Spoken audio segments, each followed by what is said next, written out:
Assalamualaikum warahmatullahi wabarakatuh. Perkenalkan, kami dari kelompok 9 akan mempresentasikan tentang sistem pendidikan nasional. Sebelumnya, perkenalkan, nama saya Putri Arlisa Hanafiyah, yakni 14 nomor absen 4. Tujuan dari pembelajaran mata pembelajaran yaitu setelah menyelesaikan pembelajaran ini, mahasiswa diharapkan menguasai konsep pendidikan sebagai sistem pendidikan nasional, komponen sistem pendidikan nasional. Pokok-pokok materi yang akan dibahas, yang pertama yaitu pendidikan sebagai sistem, yang kedua konsep sistem pendidikan nasional, yang ketiga fungsi, tujuan, dan prinsip pendidikan nasional, yang keempat jalur, jenjang, satuan, dan jenis pendidikan, yang kelima standar nasional pendidikan, yang keenam kurikulum pendidikan, yang ketujuh adalah peran masyarakat dalam pendidikan, yang kedelapan yaitu evaluasi dan akreditasi pendidikan. Selanjutnya, pendidikan sebagai sistem. Sistem merupakan kata serapan dari bahasa Inggris yaitu system, yang berarti keseluruhan yang tersusun rapi. Sistem pendidikan diartikan sebagai suatu keseluruhan unsur pendidikan yang terkait dan berhubungan satu sama lain untuk mencapai tujuan pendidikan.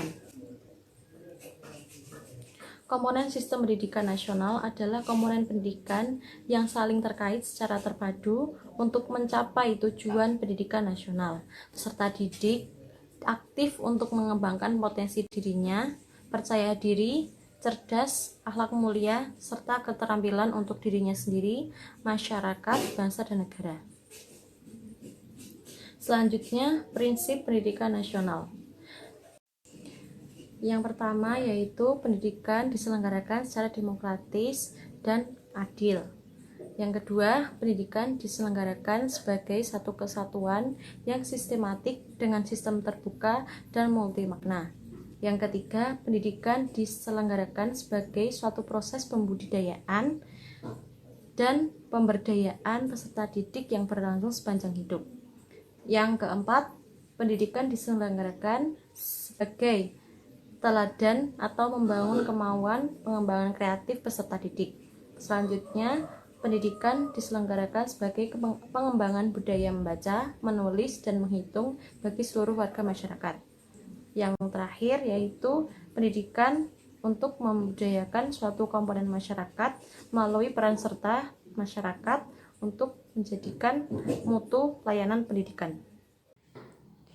Saya akan melanjutkan pembacaan materi fungsi dan tujuan pendidikan nasional. Pendidikan nasional berfungsi untuk mengembangkan kemampuan, membentuk watak, serta meningkatkan mutu kehidupan dan martabat manusia dalam rangka upaya mewujudkan tujuan nasional, yaitu mencerdaskan kehidupan bangsa.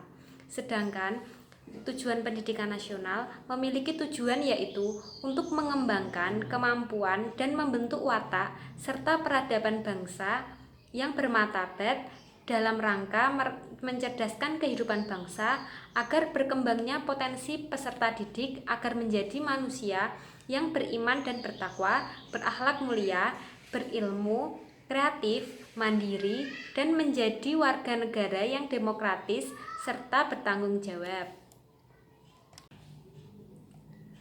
Jalur pendidikan. Jalur pendidikan adalah jalan yang dilalui peserta didik untuk mengembangkan potensi diri dalam suatu proses pendidikan yang sesuai dengan tujuan pendidikan. Jalur pendidikan terdiri dari pendidikan formal, non-formal, dan informal yang dapat saling melengkapi dan memperkaya. Pendidikan formal adalah jalur pendidikan yang terstruktur dan berjenjang yang terdiri atas pendidikan dasar, pendidikan menengah, dan pendidikan tinggi. Pendidikan non-formal adalah jalur pendidikan di luar pendidikan formal yang dapat dilaksanakan secara terstruktur dan berjenjang. Pendidikan informal adalah jalur pendidikan keluarga dan lingkungan. Jenjang pendidikan. Jenjang pendidikan adalah tahapan pendidikan yang ditetapkan tingkat perkembangan peserta didik, tujuan yang akan dicapai, dan kemampuan untuk dikembangkan. Satuan pendidikan adalah kelompok layanan pendidikan yang menyelenggarakan pendidikan pada jalur formal, nonformal, dan informal pada setiap jenjang dan jenis pendidikan. Jenjang pendidikan formal terdiri dari pendidikan dasar, pendidikan menengah, dan pendidikan tinggi. Pendidikan dasar merupakan jenjang pendidikan yang melandasi jenjang pendidikan menengah. Pendidikan menengah merupakan jenjang pendidikan lanjutan dari pendidikan dasar. Pendidikan menengah terdiri atas pendidikan menengah berbentuk umum dan pendidikan menengah berbentuk kejuruan. Pendidikan tinggi merupakan pendidikan setelah pendidikan menengah yang mencangkup program pendidikan diploma, sarjana, magister, spesialis, dan doktor yang diselenggarakan oleh pendidikan tinggi. Kurikulum pendidikan. Kurikulum adalah suatu sistem yang saling terkait yang terdiri atas beberapa komponen pendukung. Kurikulum pada dasarnya memiliki fungsi sebagai pedoman dan acuan bagi penggunanya.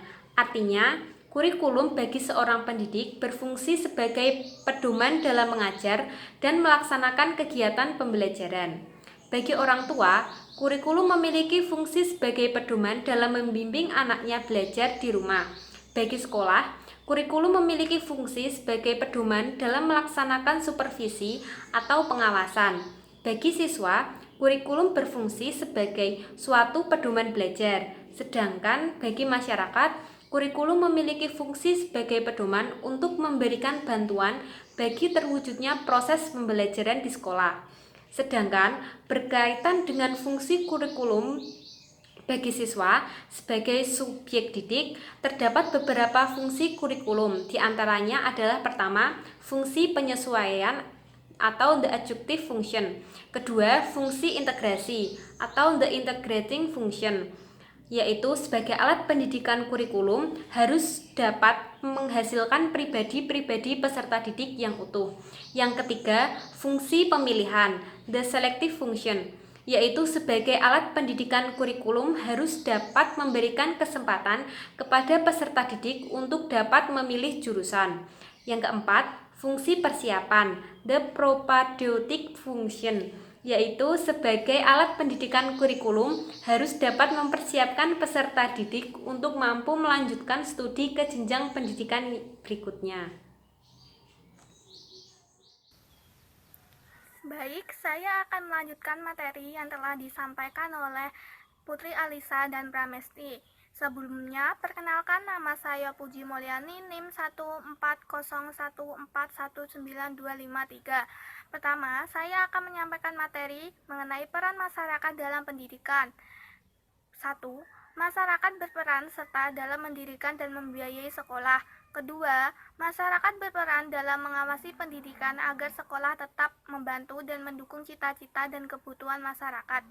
Ketiga, masyarakatlah yang ikut menyediakan tempat pendidikan seperti gedung-gedung sekolah, museum, perpustakaan, dan panggung-panggung kesenian, dan lain sebagainya. Keempat, masyarakatlah yang menyediakan berbagai sumber untuk sekolah, yaitu orang-orang yang mempunyai keahlian khusus di masyarakat seperti petani, peternak, guru, polisi, dan lain sebagainya. Kelima, masyarakatlah sebagai sumber pelajaran atau laboratorium tempat belajar. Kemudian saya akan menyampaikan materi mengenai evaluasi dan akreditasi pendidikan. Yang pertama, evaluasi adalah suatu proses merencanakan, memperoleh, dan menyediakan informasi yang sangat diperlukan dalam pembuatan alternatif keputusan. Ini menurut Maharen dan Lehman. Kemudian saya akan menjelaskan mengenai akreditasi PIP berdasarkan Undang-Undang Republik Indonesia Nomor 20 Tahun 2003 Pasal 60 Ayat 1 dan Ayat 3 yang berbunyi, kegiatan yang dilakukan untuk menentukan kelayakan program dan satuan pendidikan pada jalur pendidikan formal dan non-formal pada setiap jenjang dan jenis pendidikan berdasarkan kriteria yang bersifat terbuka. Selanjutnya akan menyampaikan tujuan evaluasi dan akreditasi. Yang pertama, tujuan evaluasi yaitu untuk mengumpulkan atau memperoleh data tentang hasil-hasil yang telah dicapai pada akhir suatu periode pelaksanaan program.